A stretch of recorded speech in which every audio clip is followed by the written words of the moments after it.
अस्सलाम वालेकुम नाज़रीन, पल पल न्यूज़ के न्यूज़ रूम से मैं हूं आपके साथ नदीम अकरम। दुनिया इंसानियत के साथ खड़ी है और दुनिया भर के अमन पसंद लोग इस वक्त फिलिस्तीन के हक में एहतजाज कर रहे हैं और जो लोग आतंक के साथ खड़े हैं वो आतंकवादी देश इजराइल को खुल करके सपोर्ट कर रहे हैं। जहां सबसे ज्यादा संख्या फिलिस्तीन के हक में हो रहे प्रोटेस्ट की है, जहां जिनकी सरकारें इजराइल के साथ खड़ी हुई हैं, वहां की आवाम भी फिलिस्तीन के साथ कंधे से कंधा मिला करके अपने ही हुक्मरानों को ललकारने पर लगे हुए हैं, जिसकी तस्वीर पूरी दुनिया से सामने आ रही है।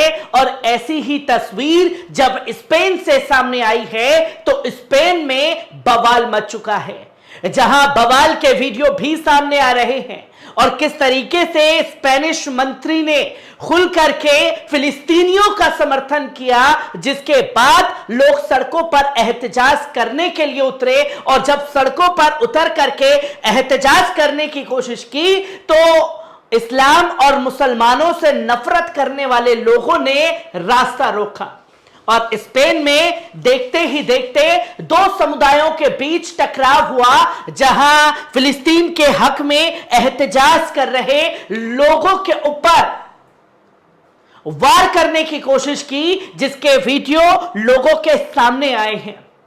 किस तरीके से स्पेन में बवाल मचा है, पहले इस वीडियो पर नजर डालिए।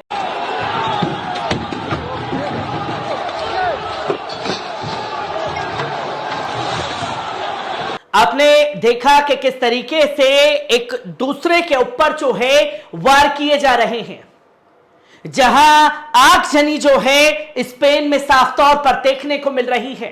और ये उन लोगों का गुस्सा है जो इजराइल के आतंकी सैनिक गाजा में बमबारी कर रहे हैं, मजलूम फिलिस्तीनियों को शहीद करने का काम कर रहे हैं। और उनके हक में जब एहतजाज किया गया तो लोगों ने अड़चने पैदा करने की कोशिश की और ये रात के तमाम वीडियो सामने आए हैं। किस तरीके से पहले पुलिस वालों ने बीच में आकर के रोकने की कोशिश की, इस वीडियो पर नजर डालिए।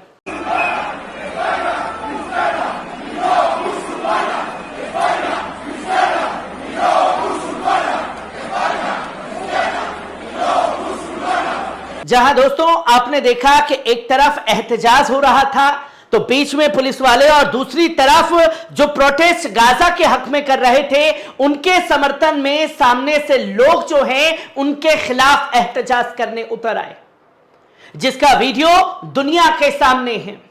और सिर्फ यही वीडियो सामने नहीं आए हैं, कॉलेजेस में भी बवाल देखने को मिला जो गाजा के समर्थन में एहतजाज कर रहे थे। क्या कुछ हुआ कॉलेज के अंदर स्पेन के, इस वीडियो पर भी नजर डालिए। Hoy los patriotas nos concentramos frente a la sede del Partido Socialista después de 7 días de movilizaciones constantes para frenar el golpe de Estado que Sánchez junto a sus socios separatistas acaba de dar en España. Sánchez ha desmantelado el Estado de Derecho para exonerar a condenados por terrorismo y corrupción a cambio de sus votos y nosotros। आपने देखा कि किस तरीके से जो महिलाएं हैं उनका गुस्सा फूटा है जो इजराइल के द्वारा गाजा में किया जा रहा है।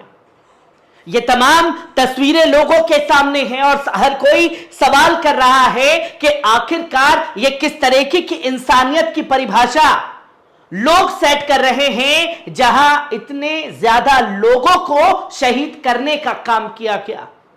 और फिर वहां लोगों ने कैसे जो बाइडेन के पुतलों को जलाया है, किस तरीके से इजराइल के प्रधानमंत्री बेंजामिन नेतन्याहू के पोस्टर्स को जलाने का काम किया, इस वीडियो पर नजर डालिए।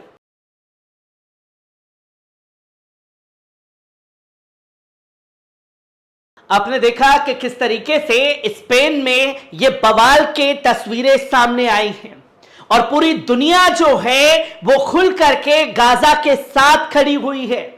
पर इस्लाम से और मुसलमानों से नफरत करने वाले लोग जो हैं वो उन लोगों का विरोध कर रहे हैं जो गाजा के समर्थन में प्रोटेस्ट कर रहे हैं, जिसे 2 दिन पहले भी स्पेनिश मंत्री ने अल जजीरा से इंटरव्यू में साफ तौर पर इजराइल को कसूरवार ठहराया था, जिसकी तस्वीर आपके सामने स्क्रीन पर है, जहां स्पेनिश मंत्री स्पेन लॉन बर्ला Israel must end genocide of Palestinians in Gaza, जो जेनोसाइड जो नरसंहार किया जा रहा है उसे बंद करना चाहिए इजराइल को, और ये हमास के नाम पर मजलूम फिलिस्तीनियों को शहीद करने का काम कर रहे हैं।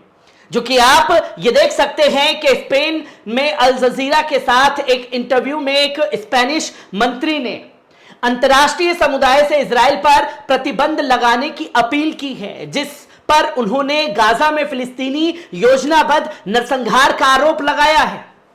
इजराइल पर बैन लगाने की बात स्पेनिश मंत्री ने पहले की, जिसकी तमाम चीजें आपके सामने हैं, जहां स्पेन के एक सामाजिक अधिकार मंत्री और दूर वामपंथी पोडेमोस पार्टी के नेता योन बोलारा ने भी स्पष्ट दोहरे मानदंड के विश्व नेताओं की निंदा की। उन्होंने कहा कि यूक्रेन में मानवाधिकारों के हनन की निंदा की गई है, लेकिन पीड़ितों पर बहरा कर देने वाली चुप्पी है इजराइल की यह बमबारी।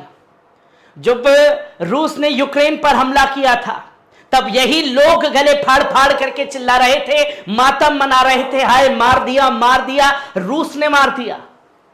और अब जब इजराइल आतंकवाद कर रहा है, बमबारी कर रहा है, तो चुप्पी साध करके बैठे हुए हैं, यह स्पेनिश मंत्री ने साफ तौर पर कहा।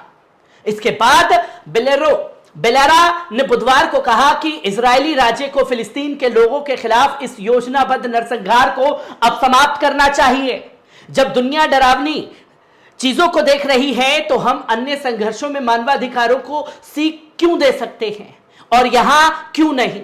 हजारों बच्चों की मौत, माताएं बुरी तरह चिल्ला रही हैं क्योंकि वे अपने बच्चों की सिर्फ हत्या होते हुए देख पा रही हैं, कुछ कर नहीं पा रही। यह कौन से मानवता है जिसके बारे में खुल करके स्पेनिश मंत्री ने सवाल पूछा है दुनिया के उन हुक्मरानों से जो इजराइल के साथ खड़े हुए हैं। इतने सारे देशों और इतने सारे राजनीतिक नेताओं की चुप्पी है जो कुछ कर सकते हैं। मैं उस बारे में बोलती हूं जिसे मैं अच्छी तरह से जानती हूं, जो कि यूरोपीय संघ है। ऐसा लगता है कि पाखंड का प्रदर्शन है जो यूरोपीय आयोग दिखा रहा है, उसे अस्वीकार्य है, वो बर्दाश्त नहीं किया जा सकता। जिसके बाद उन्होंने जोर देकर कहा कि गाजा पर हमले के विरोध में स्पेन और अन्य देशों का इजराइल के साथ राजनीतिक संबंध तोड़ देना चाहिए। और ये लोग कौन हैं जो देश इजराइल के साथ खड़े हुए हैं, अपनी ही सरकार के खिलाफ खुल करके विरोध कर रहे हैं। जहां आपने देखा कि किस तरीके से स्पेनिश प्रधानमंत्री की तस्वीरों को जलाया गया, जो बाइडेन की तस्वीरों को जलाया गया, बेंजामिन नेतन्याहू की तस्वीरों को जलाया गया। और जब लोग सड़कों पर एहतजाज कर रहे हैं तो उनके विरोध में रोकने के लिए बवाल काटने की कोशिश स्पेन में की गई।